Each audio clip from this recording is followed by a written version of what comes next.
Hey, Dad. It's funny. I have this memory of you, one I keep coming back to. And I always think about it when I'm working or just before going to bed, because it sort of calms me, I guess. I was 14, I think, and you were trying to teach me how to walk with a light step. Remember that? How to be mindful of how much noise I made when I moved around. Simple stuff. Stuff I understand now, but back then, I gotta tell you, I thought you were just being an asshole. You told me you were gonna go up to your room and sit with your back to the door and read a book. And you wanted me to wait at least 15 minutes and then sneak up there and tap you on the shoulder without you knowing. I even remember the book you were reading at the time, the one by Captain Johnson. And you warned me that if you caught me, we'd have to start all over. Then you went upstairs. And I waited. I waited, and I waited, and I waited. I waited 4 hours before deciding to go up. And even then, it took me 20 minutes to get to the foot of the stairs. And another 30 to get up them. And then 10 to get down the hall. And there I was at the door and peeked into your room. And I was so hoping that you'd be asleep. But no, you were still reading. And I just about shit myself. But 10 minutes later, I was just 5 feet away from you. And that's when I remember setting my foot down, and you flinched. Ever so slightly, you flinched. I thought maybe I'd imagined it, but I knew you'd heard me. You didn't say anything. You just checked your watch, you reached for your drink, you took a sip, and then you kept reading. But I knew I'd failed. You didn't say anything. I didn't understand why. Then I lunged and tapped you on the shoulder, and you turned around, and oh, fantastic, you said, and you scooped me up, and you gave me a big hug, and I didn't say anything. But Dad, I was so pissed off. I wanted to scream at you. I failed, and you knew it, but you said nothing. And I stayed mad for weeks. I thought you were patronizing me. I thought maybe you decided right there that I was never going to be the man you wanted me to be.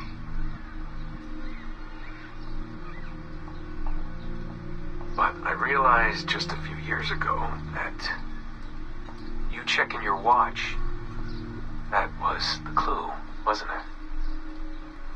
You let me win because I had been so patient. I guess that impressed you. You know, maybe at that moment you thought it might be better to be my dad instead of my mentor. I don't really know. Maybe for you they're one and the same. You know, either way, I'm happy to know that both my mentor and my dad are looking out for me that day. I didn't understand that then. I think I do now.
Sean. I don't think I've ever used this phone more than a few times to record anything.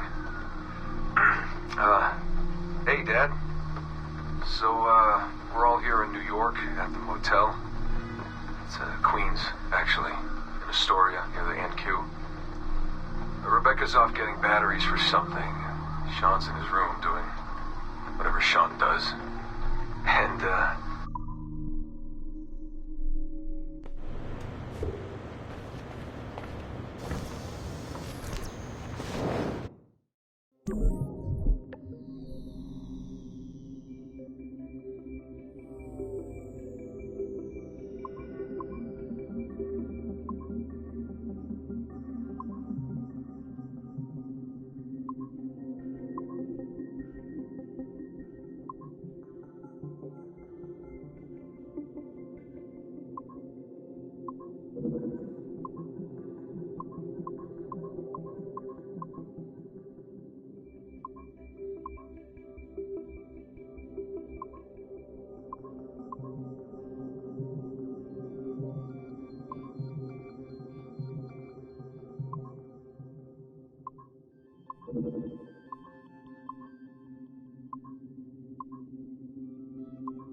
Research into the life of Ratana Gaydon focused on a period spanning his late teens to his early 30s. But our researchers came away unimpressed by his calm and stoic demeanor, with occasional flashes of extreme anger. This was not the sort of leading man we felt comfortable endorsing. We decided, therefore, to delve into his early childhood, with the hope that scenes of pre-colonial America might hold some appeal. As you can see here, there is a certain naive charm and innocence to this young boy. Unfortunately, our researchers found this young man's story deeply problematic as well. For one, the omnipresence of the Mohawk culture lacks the balance necessary to tell the true story of America. And secondly, the Mohawk language would certainly be an issue for most of our audience. We therefore feel that although Ratana Tankon's early life would be of some interest to our more educated viewers, it's unlikely that his story would appeal on a broader scale, being too foreign, as it were, to normal audiences. Our team recommends we pass on this property.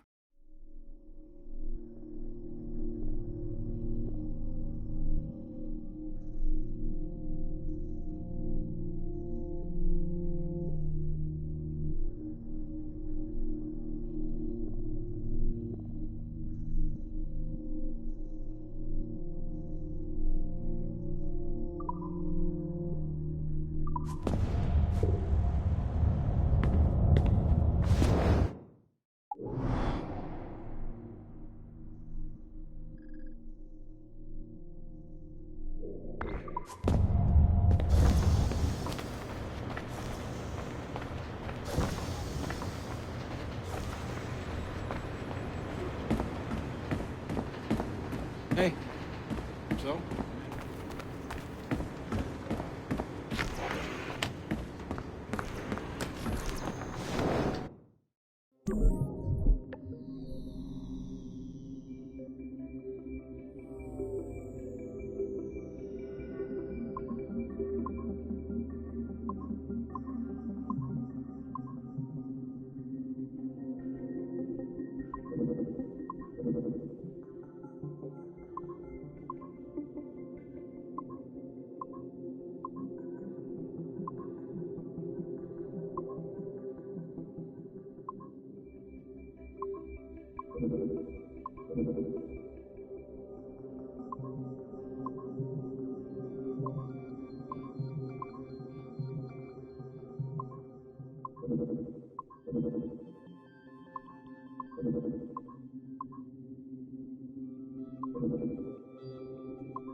Initial reports on Aveline de Grand Prix led us to believe she would be too controversial and impulsive to appeal to a wide audience.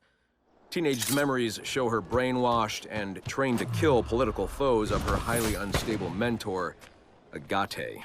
Additionally, Aveline spent a disappointing amount of time in the Louisiana Bayou, consorting with smugglers of the lowest kind. Oh, I try never to think. Which we felt risked her appeal to our female audience, which is now approaching 50%. However, as Aveline matured, a new side emerged, A well-mannered and considerate lady of poise and compassion, Aveline came to embrace a new mentor, her stepmother, Madeline Delisle, a tireless fighter for the rights of slaves. Thank you, Madeleine. With some editing to prioritize this relationship, we feel Aveline's story will more than meet our needs. Our team recommends a go on this property. Get this one to market quickly.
February 12, 1981.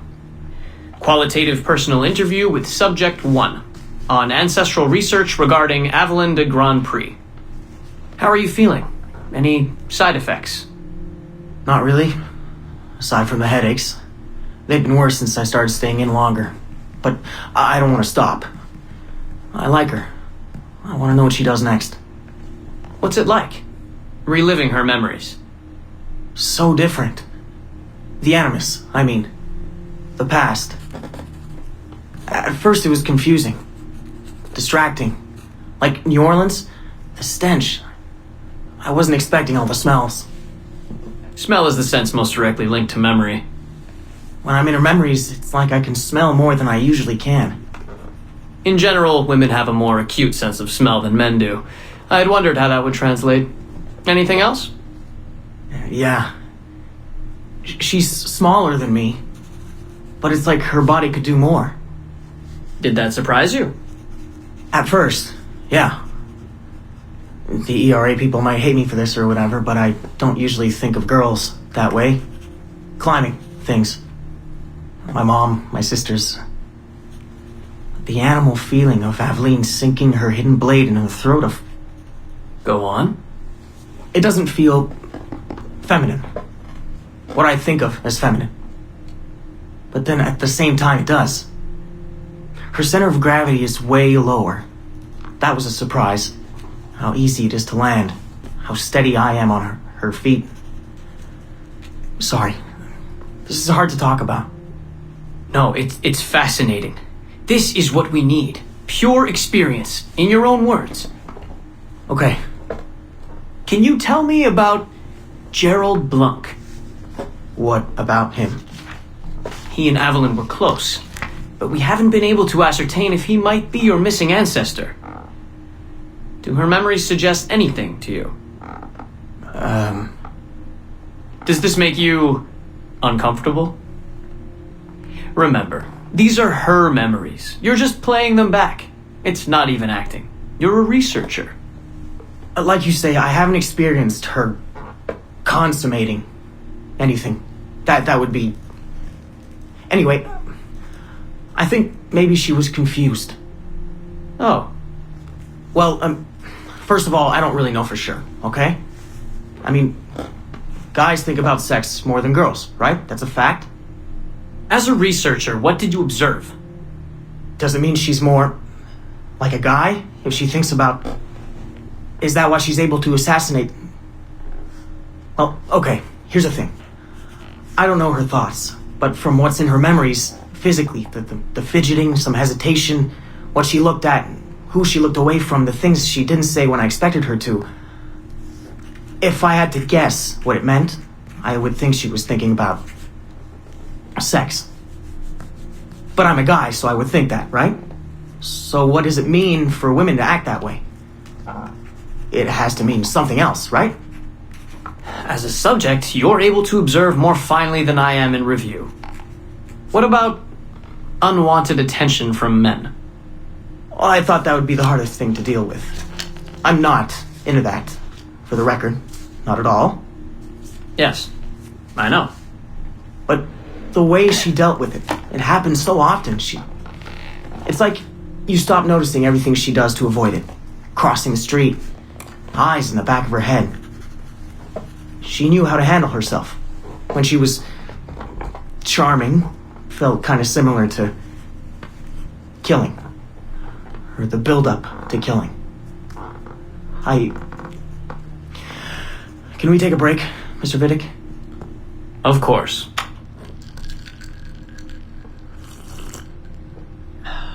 We're ready to go on? Yes. Evelyn was black. And white. On her father's side. You're sensitive to that? I guess. I mean, I'm white. Evelyn looks black, so that's different. But you get used to it. Like with the girl thing. Until someone makes you not used to it. What do you mean? I don't think I've ever had to think so much about what I'm wearing or how I'm walking. But Evelyn, it's like she goes through her whole life in these uniforms. People expect her to behave in a certain way. Definitely. Sometimes I worry I'll slip up and play too relaxed at the warehouse and, I don't know, blow her cover. You can't blow her cover. I know. I'm just replaying the memories. I can't change them, I know. But I see it, right? It's a risk. It's... Stressful? Yes. It's best when she goes out as an assassin. On the roofs or in the bayou. I think she was more relaxed that way. Can you imagine? You're only relaxed when you're going to kill someone. Let's stick to memories rather than imagination. What about the slaves? They're kind of just... everywhere. I mean, that sounds bad. Slavery is bad, but no one's acting like slavery's bad. It's fun when she frees slaves. Is it supposed to be fun? We're not looking for supposed to. Focus on what it is.